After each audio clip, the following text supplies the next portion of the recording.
Radio Funglode presenta Seguridad y Defensa Hoy.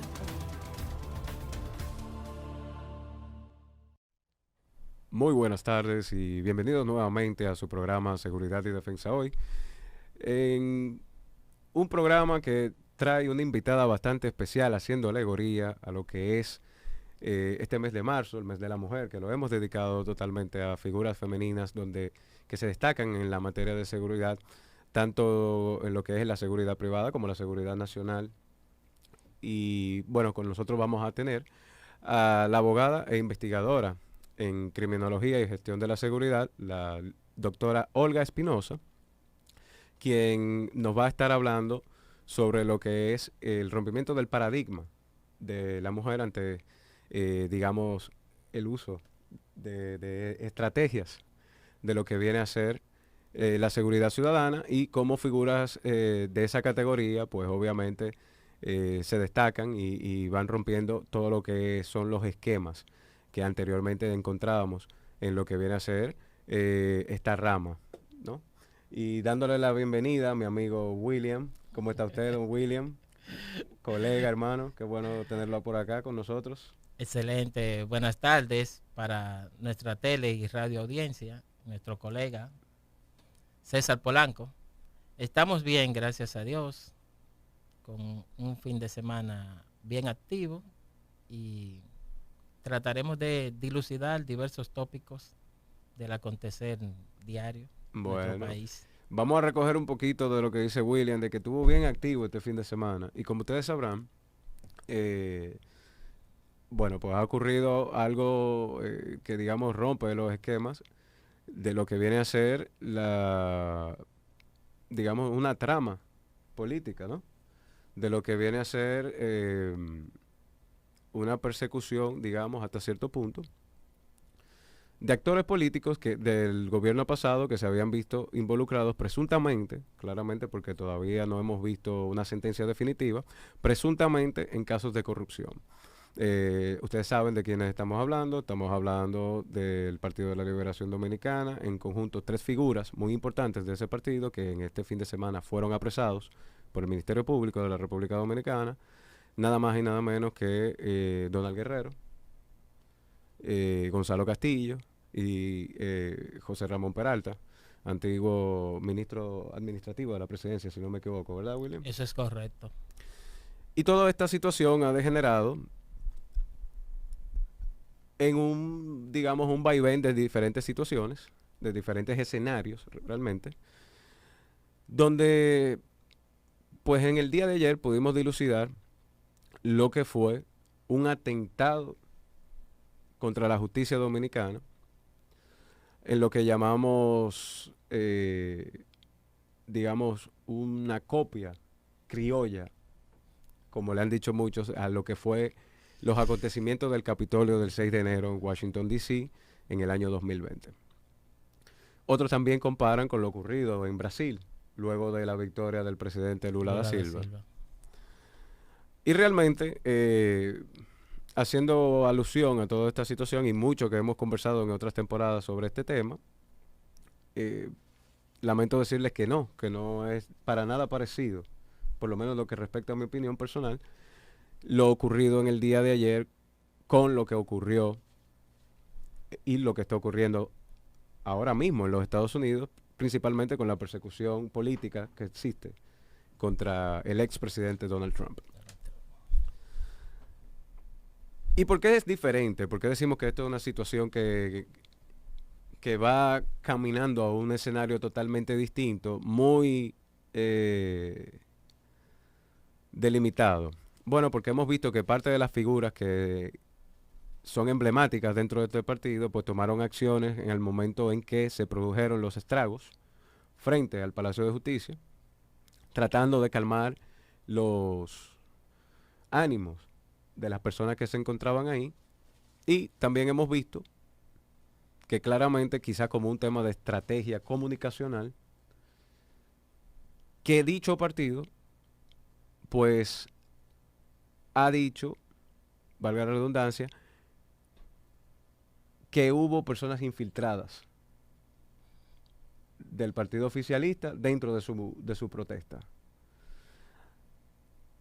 Y bueno, todo esto pues parece indicar a una similitud con los casos que hemos mencionado anteriormente, tanto Brasil como Estados Unidos. Sin embargo, como decía, en mi opinión personal, entendemos que esto es un tema de estrategia comunicacional, buscando bajar un poco el escenario, vamos a decir, el escenario caliente que hemos estado viviendo en los últimos meses, con todo lo que es la crisis económica, con lo que fue la marcha de las mujeres de este domingo, hecha, solicitada por la Fuerza del Pueblo, una marcha que yo tenía años que no veía en la República Dominicana, ver una cantidad de personas movilizarse de esa manera.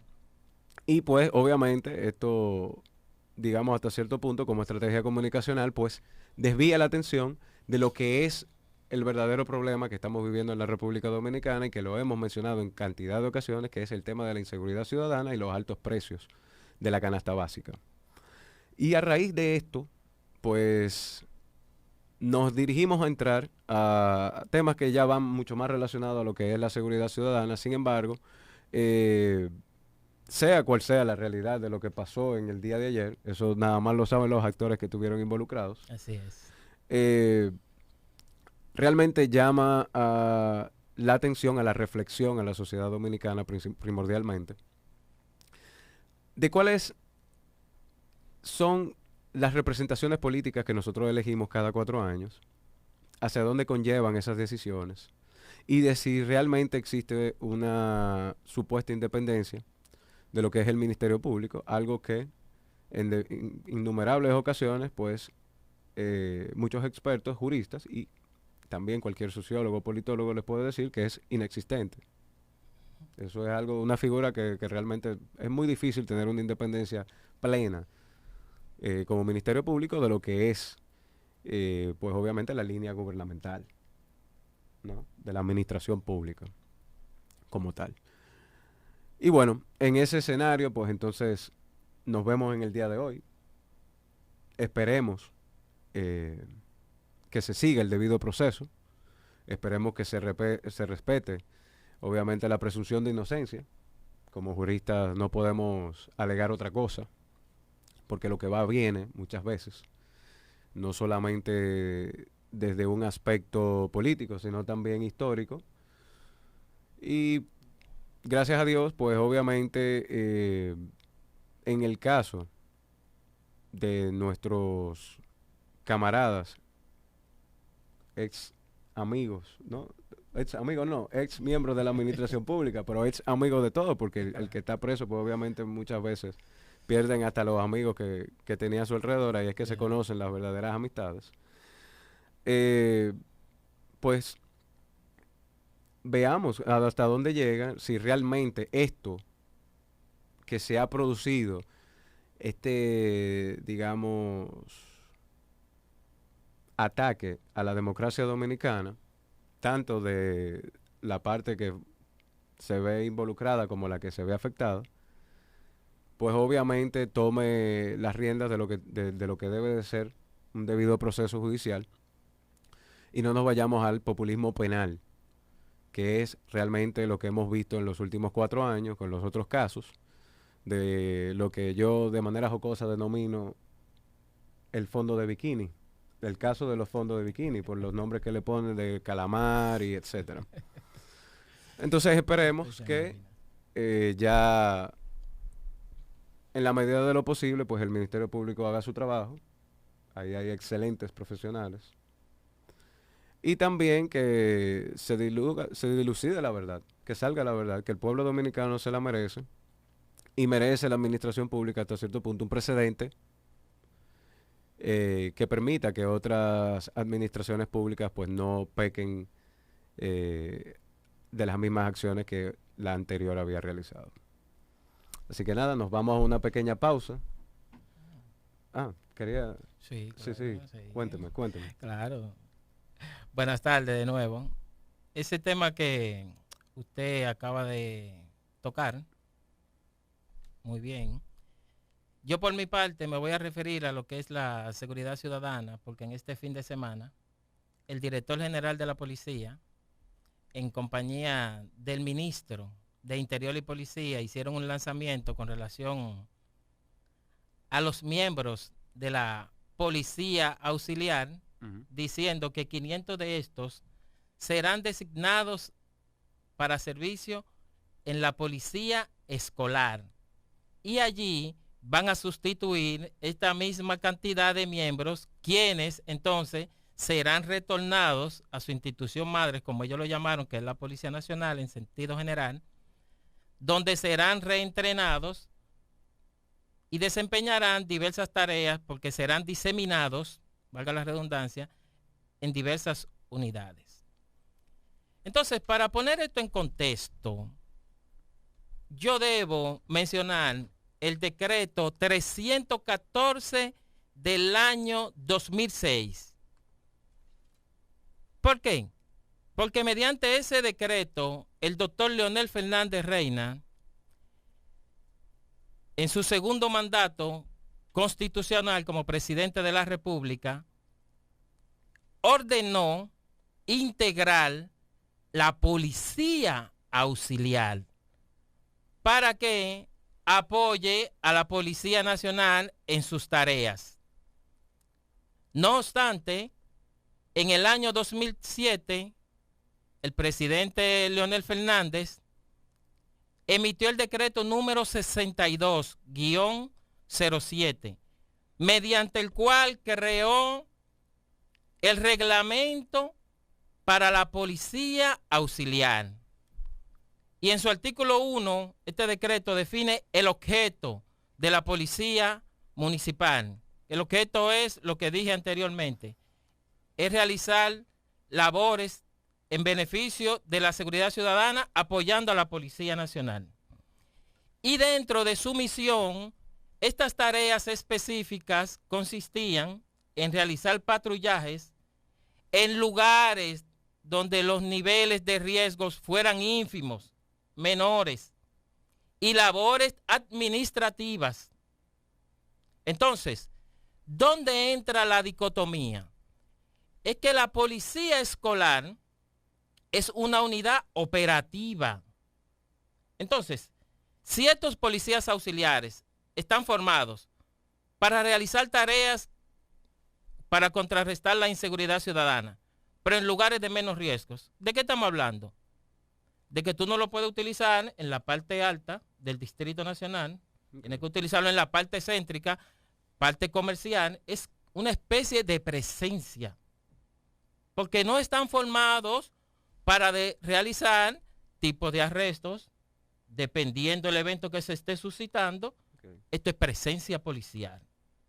Entonces, también debo retrotraerme en el sentido de que la policía escolar inicia en el año de 1999, en la primera gestión del doctor Leonel Fernández Reina, como una unidad, y su misión en ese momento era regular el tránsito en los centros educativos, tanto públicos como privados.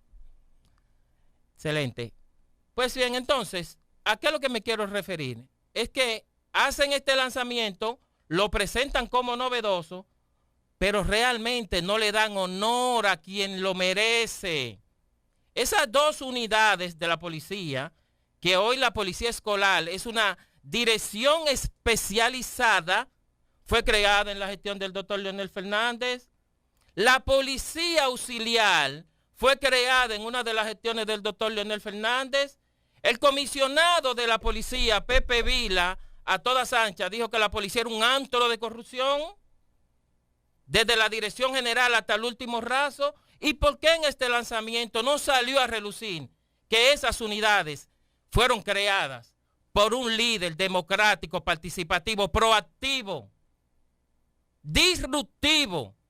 Porque eso sí se llama transformación, porque habían programas, se había elaborado un diagnóstico. Aquí no hay improvisación. Esto se implementó. Y mire dónde vamos. El doctor Leonel Fernández fue el creador de la Autoridad Metropolitana de Transporte.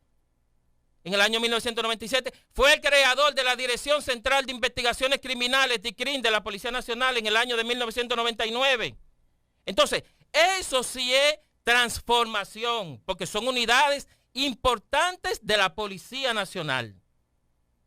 Entonces, vemos ahora este caso del general Brown Pérez, por el tema del software. Constantino sale a relucir por las redes sociales un memorándum que está suspendido en el desempeño de funciones desde el mes de febrero del presente año, pero no sé cuál fue la estratega que vincula todo esto, la filtración de ese documento, con el arresto de esos funcionarios y ministros. Coincide también con la marcha que realizaron las femeninas empoderadas de la Fuerza del Pueblo y crean una nebulosa en estrategia. Eso se llama una cortina de humo o un estratagema. ¿Qué resulta? Brown Pérez está bajo investigación, suspendido de funciones, porque hay que hacer eso de dominio público. Pero también ellos vincularon en ese tema el lanzamiento de una plataforma utilizando inteligencia artificial. Entonces, a mí me llama la atención por qué la Policía Nacional no ha hecho de dominio público el acuerdo que firmó la Dirección General con el general Brown Pérez cuando éste puso a disposición de esa institución el software Constantino, porque solamente por los medios de circulación nacional lo que sale a relucir es la foto, con la carpeta que se supone dentro están los acuerdos, los ejemplares que firmó tanto el director general de la Policía Nacional como el general Brown Pérez. O sea, lo que vemos es que se crea todo esto, todo este andamiaje, para que el pueblo realmente no pueda identificar las causales que sí lo está arropando en este momento. La inseguridad ciudadana y el alto costo de la canasta básica de los productos de primera necesidad. Bueno, básicamente lo que estamos hablando aquí es que no hay un principio de continuidad de la administración pública, un principio que se encuentra dentro de la Constitución y que por obvias razones pues nos encontramos en una situación donde se trata de decir como estrategia comunicacional que se hicieron ciertas medidas cuando realmente ya era algo que había existido. Eso es correcto. Y eso es lamentable, es lamentable. Pero bueno, volviendo al tema que nos apremia, nuestra invitada, queremos presentar luego de la pausa. Claramente viene nuestra invitada Olga Espinosa, pero queremos presentarla rápidamente. Y ella es una abogada investigadora en criminología y gestión de la seguridad de Chile, del país de Chile. Cuenta con una amplia experiencia en el ámbito de la seguridad pública y ha trabajado en diversos proyectos y programas relacionados con la prevención del delito y la violencia. También la doctora Espinosa ha desempeñado roles importantes en lo que es el sector público y privado, colaborando con organizaciones como el Ministerio de Interior, el Servicio Nacional de Menores y diversas empresas de seguridad. Además ha realizado investigaciones en el campo de la criminología y ha publicado varios artículos y ensayos sobre temas relacionados con la seguridad ciudadana y la delincuencia en su país de origen, Chile. La doctora Espinosa también ha sido reconocida por su trabajo en la prevención del delito y ha recibido diversos premios y distinciones por su contribución al campo de la seguridad pública, y también su experiencia y conocimiento la convierten en una experta en la materia y una voz respetada en los debates y discusiones relacionados con la seguridad ciudadana de Chile. Así que después de la pausa vamos a estar recibiendo a la doctora Olga Espinosa hablando sobre el rompimiento de paradigmas dentro de su área, que es la seguridad ciudadana.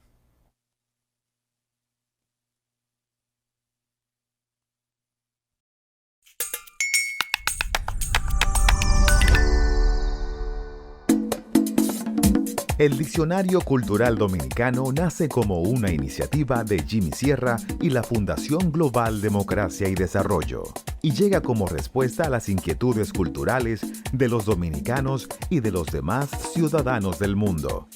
Fue publicada por primera vez en el año 2017 y actualmente cuenta con más de 2.000 entradas y seguimos aumentando cada mes. En sus dos versiones, tanto la virtual como la física, incluye las artes, la cultura y el folclore dominicano. Esta última está disponible en las mayorías de librerías del país. Síguenos en nuestras redes sociales y en la web de Funglode. Diccionario Cultural Dominicano. Nuestra identidad nos hace grandes. El deporte como instrumento de desarrollo hacia un nuevo modelo educativo. Es un libro que nace con la finalidad de contribuir al debate en la búsqueda de la calidad en la educación en nuestro país, aplicando reformas profundas fundamentadas en la educación física como asignatura pedagógica, la actividad física como un componente inherente al ser humano y una nueva reestructuración del modelo deportivo dominicano desde la escuela, que promueva la participación, la equidad, la igualdad y que produzca motivación y el entusiasmo para impactar la deserción escolar y otros males que afectan a la educación dominicana. El deporte como instrumento de desarrollo nacional es una obra que aborda todos los temas vitales para alcanzar el desarrollo humano y económico de nuestro país. Con profundas reflexiones de diferentes personalidades del ámbito de la vida nacional, escrita por Carlos Gilberto Soriano Román, muy pronto será puesto en circulación. Cada sábado, en Radio Funglode, te invitamos a un paseo por el Caribe. Y conoce Samaná, una costa inolvidable, unos cocales inolvidables. Caribe Somos, con Delia Blanco. En las artes, digamos, dramáticas, Sí. las artes, les arts vivants. Todos los sábados a las 12 del mediodía por Radio Funglode. Si te gustan los deportes, no faltes los miércoles a las 3 de la tarde. El otro día puso a Urias, a Pichel, tú te quedas, pero ¿y este invento? Y de pelota tengo suficiente experiencia en el terreno. Entonces yo sé que pudiera ser un buen gerente. Unir como el deporte, la máxima expresión del deporte, el amor por la humanidad. Deporte Global, con Gilberto Soriano y Richard Martínez, por Radio Funglode.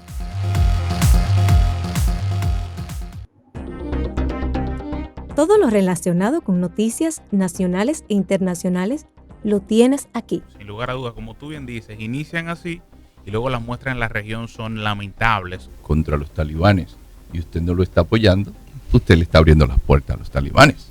En materia política, Arianna, Vladimir y Daniel te invitan todos los martes a las 4 de la tarde por Radio Funglode. Todos los viernes desde las 10 de la mañana.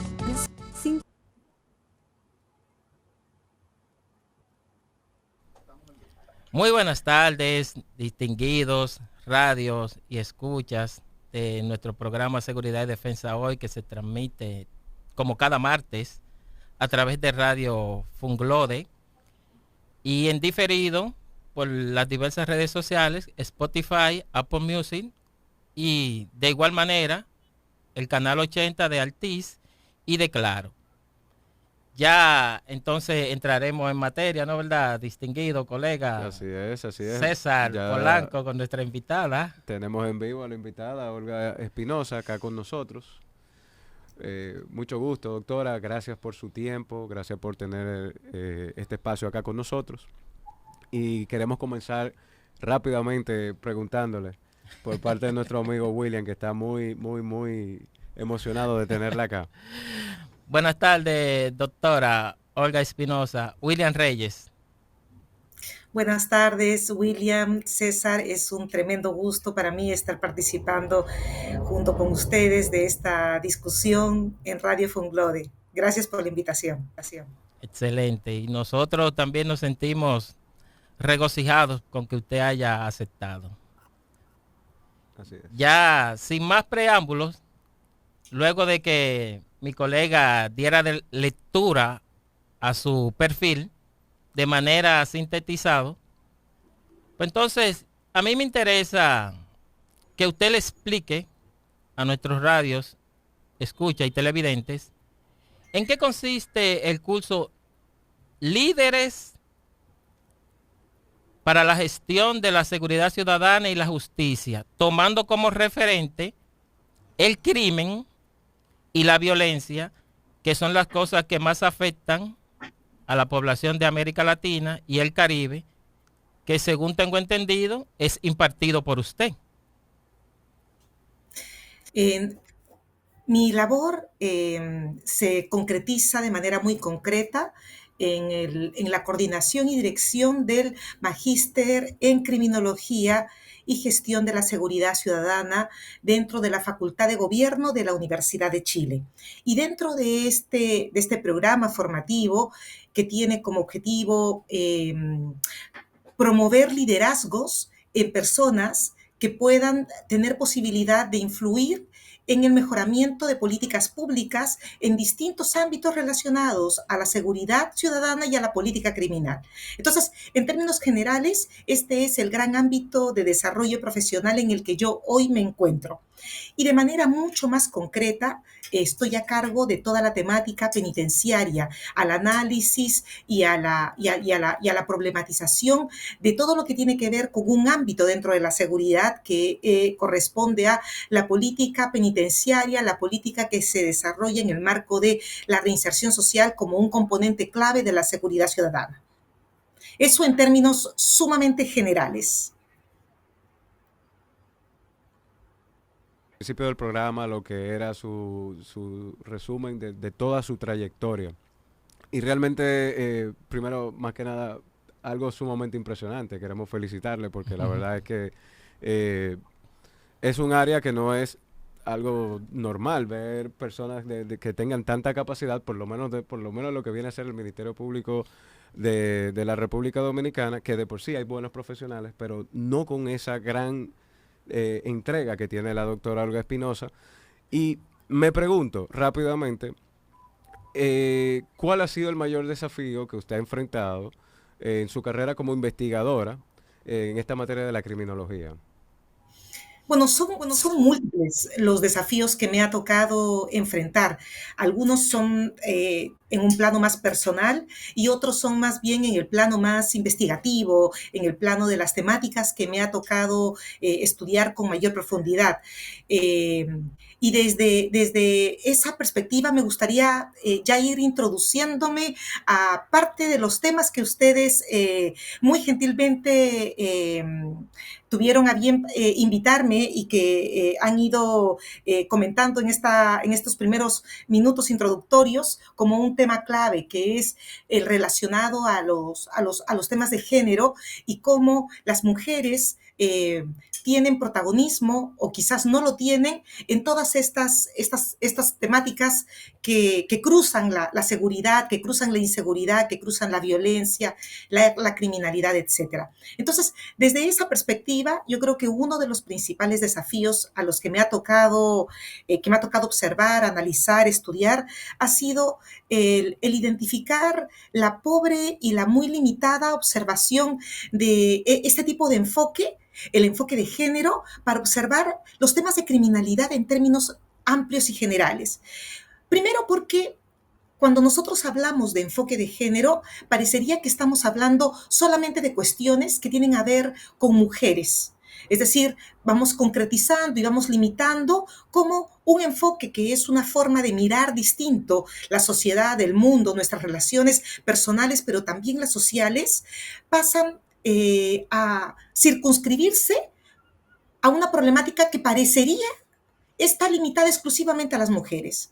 Sin embargo, el enfoque de género es un componente y una forma de observación mucho más compleja y desafiante, porque nos lleva a problematizar cuáles son el tipo de relaciones que vamos delimitando hombres, mujeres y disidencias sexuales en función de los distintos espacios de mayor poder o de menos poder que ocupamos.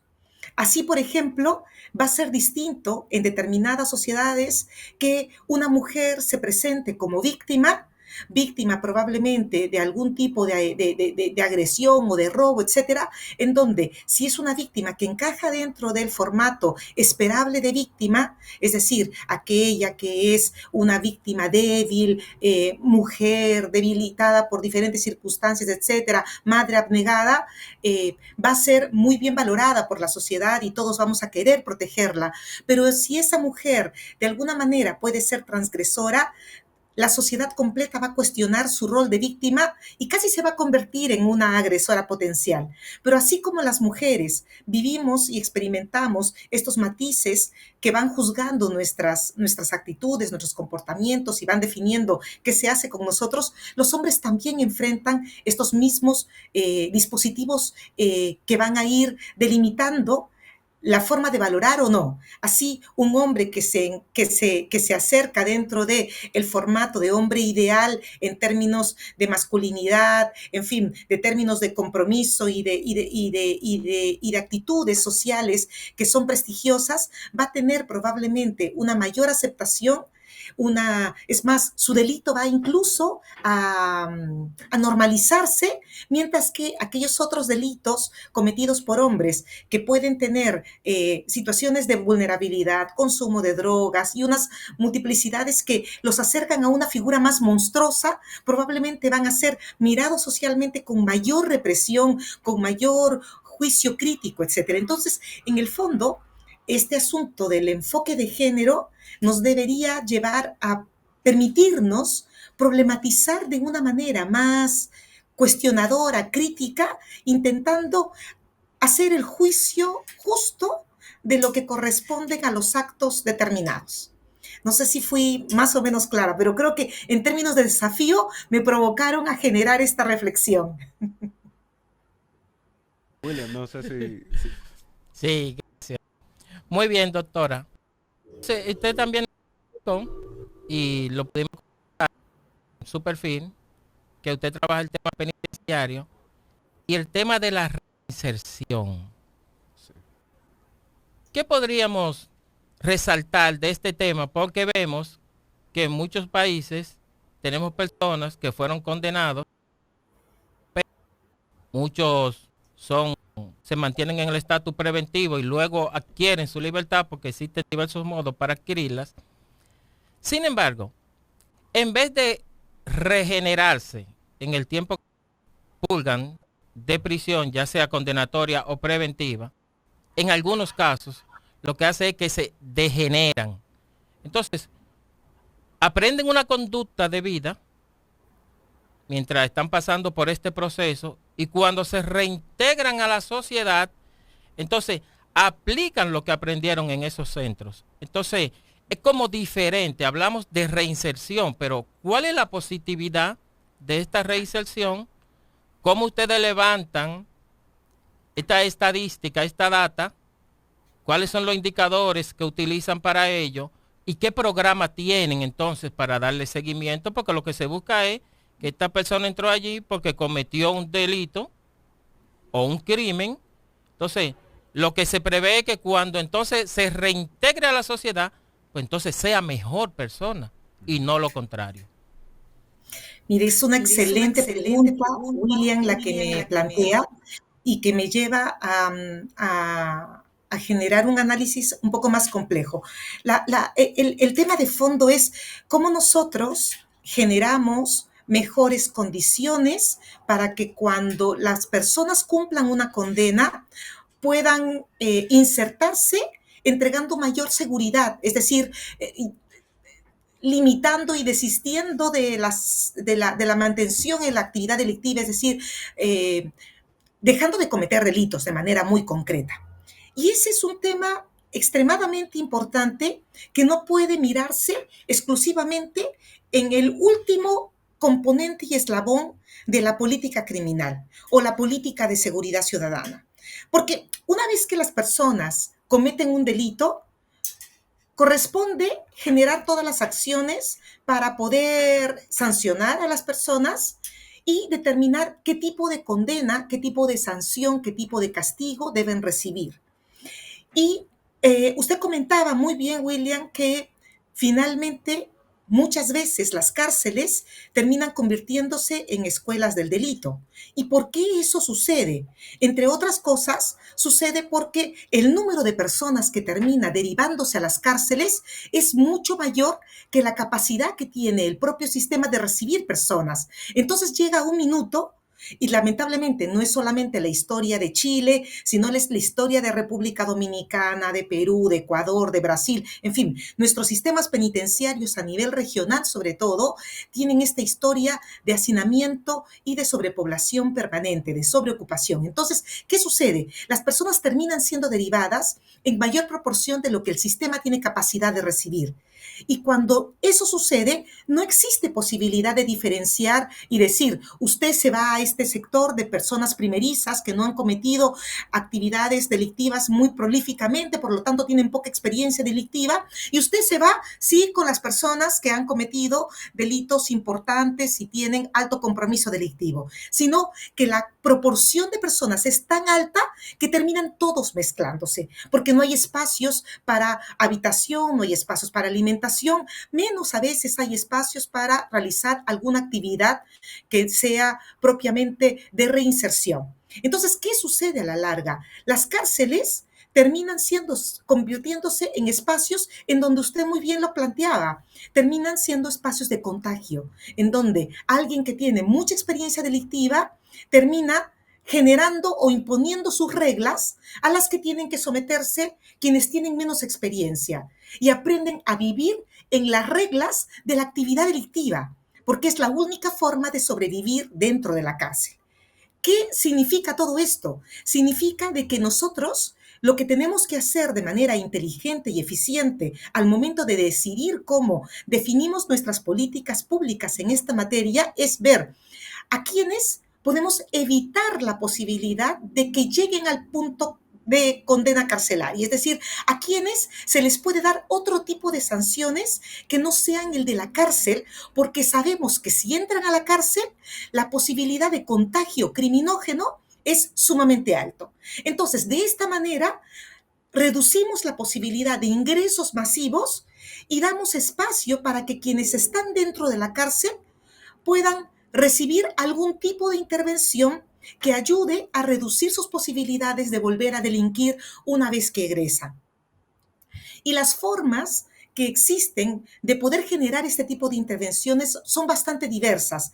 La evidencia internacional, la investigación que se ha desarrollado sobre esta materia, por ejemplo, indica que las personas respecto de las que hay que invertir es aquellas que tienen los más altos compromisos criminógenos, es decir, que son personas con una actividad delictiva prolífica, porque si se interviene respecto de ellos, uno, las posibilidades de éxito son bastante altas y dos, las posibilidades de obtener mayores beneficios como sociedad, de que una persona con mucha actividad delictiva no siga delinquiendo, nos permite también tener la proyección de acceder a condiciones de mayor seguridad. Entonces, menos violencia, menos delito. Entonces, en términos generales, para poder nosotros generar mejores programas de reinserción social, tenemos que tener al menos condiciones físicas, estructurales, de poder hacer algún tipo de intervención, pero en cárceles hacinadas, en donde no hay posibilidad de ejercer niveles básicos de clasificación y de segmentación de la población, diferenciando según los perfiles delictivos, es bastante difícil que podamos lograrlo. Doctora, hablando también sobre parte de los desafíos que tiene pues, el sistema en poder reinsertar personas luego, obviamente, de que cumplen una condena, se me hace la pregunta, y claramente luego saliendo de lo que es todo este periodo post-pandemia, ¿cuáles fueron los efectos que causó en este sentido la pandemia? Y si hubo alguna situación en específico que pudiera resaltarnos, que trajera positiva o negativa la pandemia del COVID-19 en lo que viene a ser el sistema penitenciario en Chile, si hubo algún tipo de reforma o si se pudo aprovechar ese tiempo, digamos, de pausa para tomar algunos tipos de mejoras desde su óptica. Es una excelente pregunta también, porque efectivamente la pandemia generó transformaciones a todos los niveles, para los usuarios cotidianos de la vida en general, pero también para quienes se encontraban en una situación de encierro. Y no solamente para ellos, sino también para los funcionarios penitenciarios, funcionarios que están a cargo de lidiar con los temas de gestión carcelaria. carcelaria. Uno de los principales aspectos o aspectos problemáticos con los que se tuvo que lidiar fue con los contagios. Es decir, hubo una conmoción y sobre todo una preocupación porque el nivel de elevado contagio pudiese provocar un aumento sustantivo de muertes. Y este temor no solamente fue vivido desde el lado de los funcionarios penitenciarios, sino también por parte de los internos. Entonces, una de las primeras actitudes y posturas que tuvo el gobierno y sobre todo las autoridades penitenciarias fue bloquear el ingreso y el acceso de personas externas a la cárcel, reduciendo al máximo el tema, por ejemplo, de las visitas. Y esto cualquiera podría decir, bueno, debe haber sido entonces positivo, o sea, un tema que se resolvió aparentemente bien.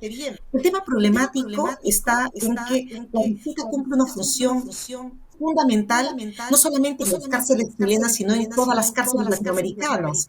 Entre otras cosas, la familia suple parte de los insumos de subsistencia que el Estado no puede cubrir. Desde alimentos, medicinas, abrigo, en fin, y una serie de insumos relevantes. Entonces, ya a ese nivel generó un tema de tensión complejo. Pero al mismo tiempo, la llegada de la familia también es un mecanismo de contención frente a las múltiples dificultades que significa convivir dentro de un contexto carcelario. Entonces, al no permitirse el acceso de las familias, se terminó generando que el nivel de conflictividad se incrementara de manera sustantiva.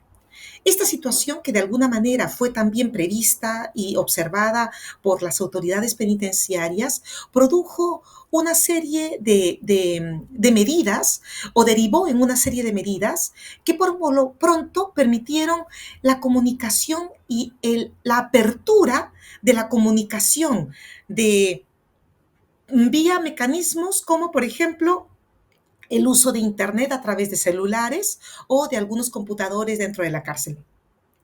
Yo tuve oportunidad de visitar cárceles dominicanas, pero no recuerdo el detalle respecto de cuánta restricción existe en torno al uso de celulares. En muchas cárceles, y las chilenas sobre todo, las limitaciones son totales. Es más, portar un celular es una falta grave que puede significar la pérdida de múltiples beneficios. Pero durante la pandemia se abrió la posibilidad de que los internos e internas con ciertas regulaciones pudieran acceder a el uso de celulares. Eso disminuyó de manera importantísima las tensiones y parte de la conflictividad que se experimentó dentro de las cárceles, permitiendo no solamente la contención, sino también facilitando la comunicación de internos con diversos actores sociales, no en esta lógica o no necesariamente bajo esta lógica delictiva que es bajo la cual uno normalmente teme que se den las comunicaciones, es decir,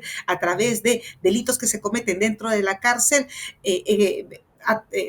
mediante actividades delictivas tipo extorsión, amenazas y otros tipos similares, sino más bien vía la comunicación con distintos actores como universidades, como espacios educativos, etcétera, que facilitaron sobre todo la apertura de conexiones.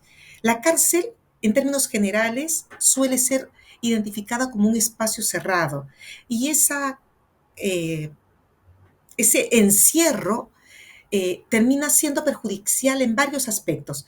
El contexto de la pandemia, de alguna manera, redujo parte de este encierro y conectó a la cárcel con la comunidad. Y esa conexión también fue un punto de conexión que yo podría calificar dentro de los aspectos más positivos que nos dejó la pandemia.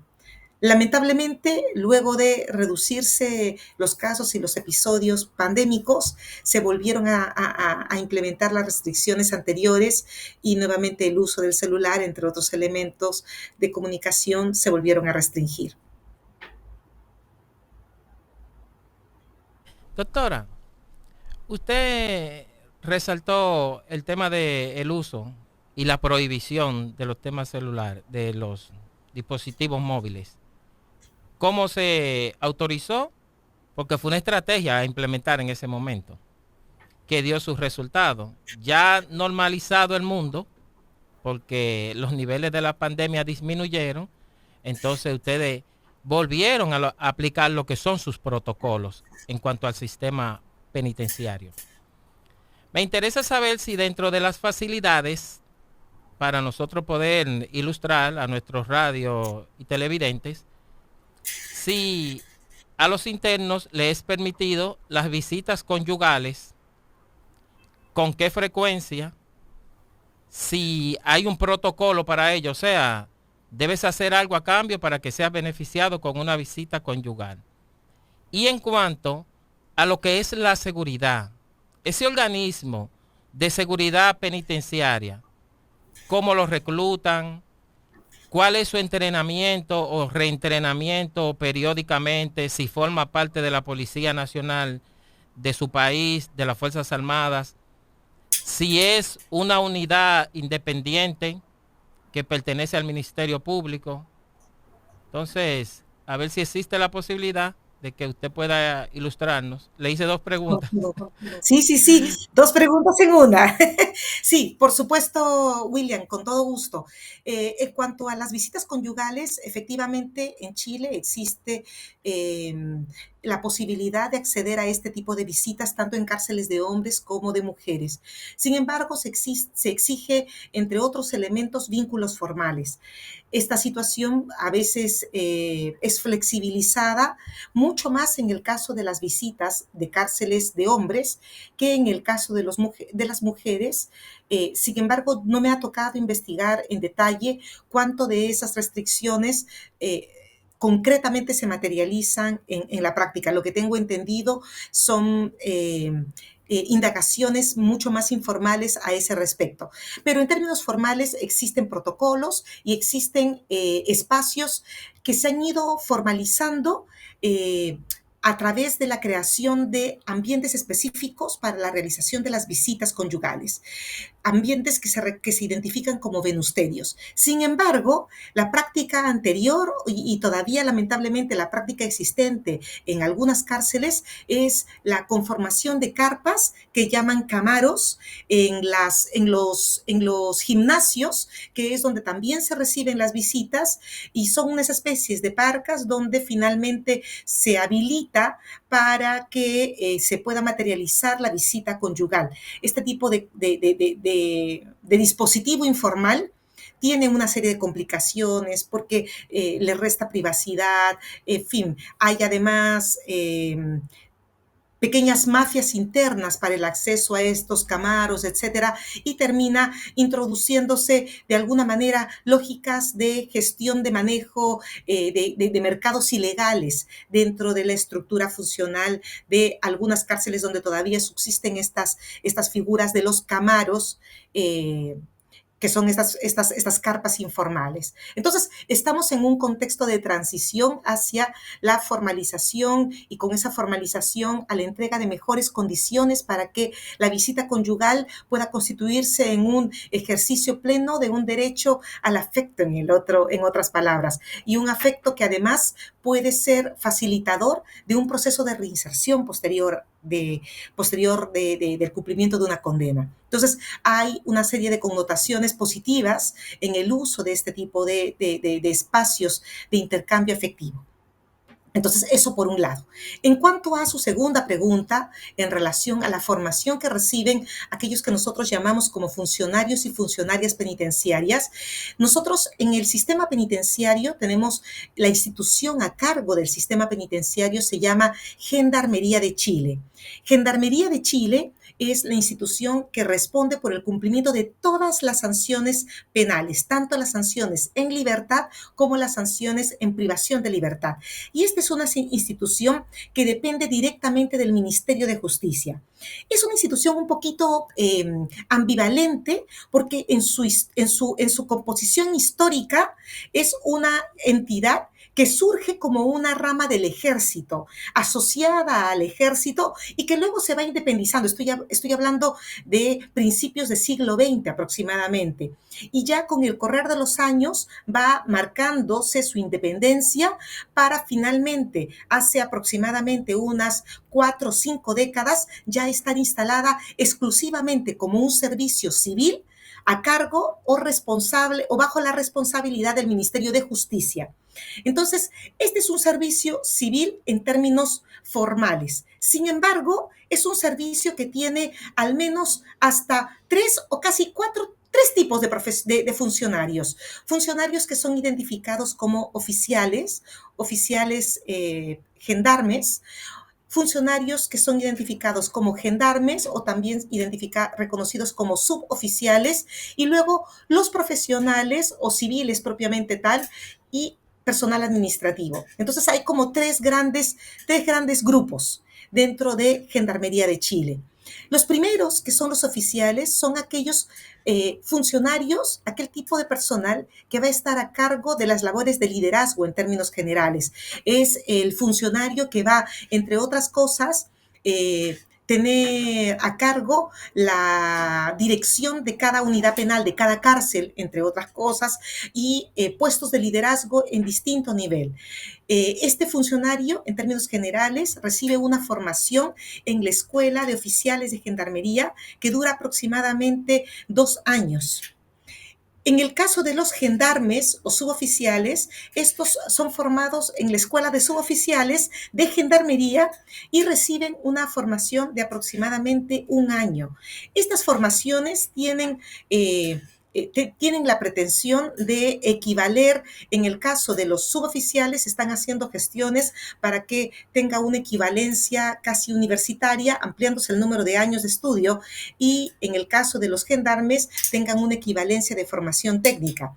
Pero todavía tengo entendido que se encuentra en proceso de reformulación para alcanzar este objetivo. Y los profesionales son profesionales, y el personal administrativo son personal que es captado que ya recibe una formación en sus universidades, institutos técnicos de origen, y que son captados por la institución penitenciaria, por Gendarmería, para cumplir labores específicas, dentro de las que se pueden encontrar roles de intervención diversa, ya sea a través de profesionales de psicología, del área de trabajo social, terapia ocupacional, en algunos casos del derecho, educación, etcétera, etcétera. Entonces, más o menos, esta es la composición del personal que está a cargo del sistema penitenciario. No tiene una relación con la policía, aunque en términos aspiracionales es una combinación un poco mixta entre una estructura pseudo-militar, por algunas características que tiene, pero en la práctica, en términos formales, se trata de una entidad civil. Tremenda cátedra. Excelente, de verdad excelente. que estamos más que agradecidos de tenerla acá con nosotros, lamentando que el tiempo ya se nos esté agotando. Pero le quería hacer una última pregunta, que más que nada también es hasta cierto tipo una exhortación que le pueda dar a nuestro público sobre cualquier consejo que le daría a una persona que esté interesada en seguir la carrera de criminología y gestión de la seguridad ciudadana, tanto en Chile como en Latinoamérica. Muchas gracias, César, por esta oportunidad de poder dar unas palabras finales. Primero, agradeciendo el espacio, que creo que es un espacio extremadamente importante. Creo que ustedes tienen una composición de líderes muy relevantes y que además aglutinan, congregan a especialistas y estudiosos en la materia a nivel regional. Así que quiero partir primero por felicitar el espacio que ustedes ocupan y al que me están invitando.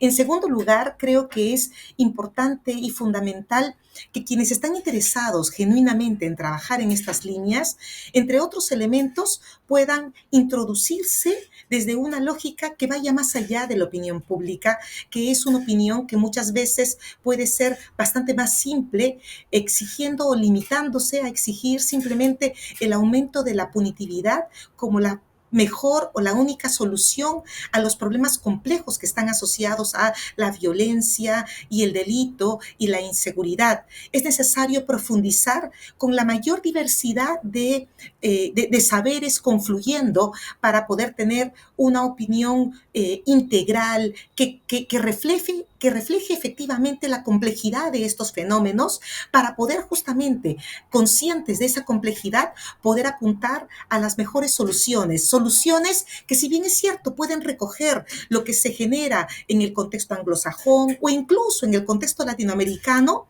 respondan efectivamente a las realidades de nuestro país, a las realidades de nuestras regiones y a las realidades de nuestras localidades. Creo que eso es extremadamente importante, que podamos, si bien es cierto, recoger lo que se genera a nivel internacional, tanto en el marco anglosajón, pero también en el latinoamericano, pero además, junto con ello, problematizar y entender con mayor profundidad qué es lo que sucede en nuestro entorno, para poder entregar soluciones que efectivamente respondan a nuestra realidad.